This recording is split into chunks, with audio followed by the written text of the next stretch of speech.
Welcome to Encouragement and Prayer. I want to thank you for watching the video and sharing the video with your family and your friends. So together we can be an encouragement to others, and together we can share the gospel. Today I'm in John chapter 17, reading from verses 11 and 12. Holy Father, I am about to leave this world to return and be with you. But my disciples will remain here. Holy Father, each one that you have given me, keep them in your name, so that they will be united as one, even as we are one. While I was with these that you have given me, I was guarding them and keeping them in your name. Not one was lost, except the one that was destined to be lost, so that the scriptures would be fulfilled. Jesus was praying for his disciples before he was arrested and crucified. Jesus prayed for unity of his disciples. It is so easy to become divided. Believers are not to be divided.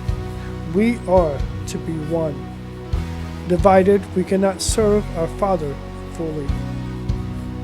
To serve the church, the body of Christ has to be in unity, not arguing over religious doctrines. Jesus asked the Father to guard his disciples, specifically to guard our hearts from the evil in the world, because even though we are his disciples, in the world we are not of the world, and the world hates us because we have Jesus in us. If we are not careful, our hearts can become exposed and unprotected.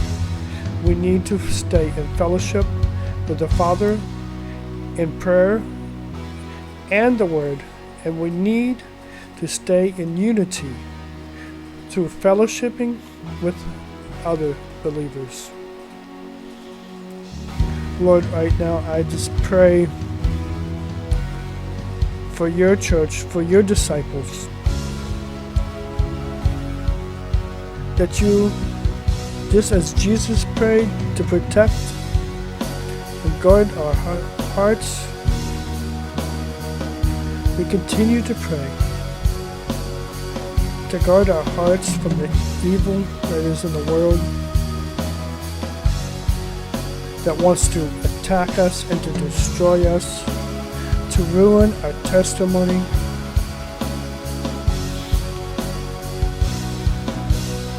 And I pray, Lord, that your church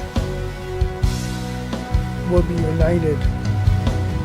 In our unity, we will have the power and the strength to overcome all obstacles that the world throws at us. And through the church's unity, the Holy Spirit will be poured out among the world,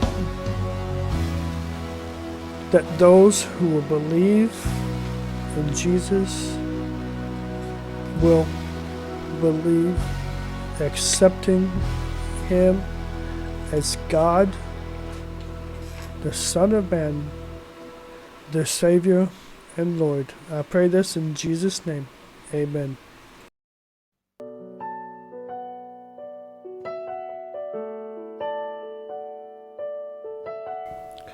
I want to give you the opportunity right now,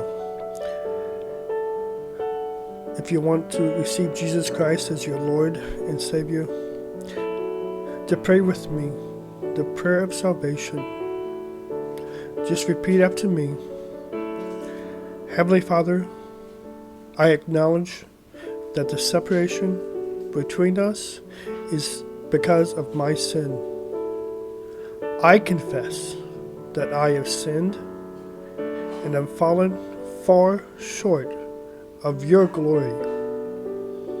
I thank you that you sent your Son, Jesus, to pay the penalty for my sin.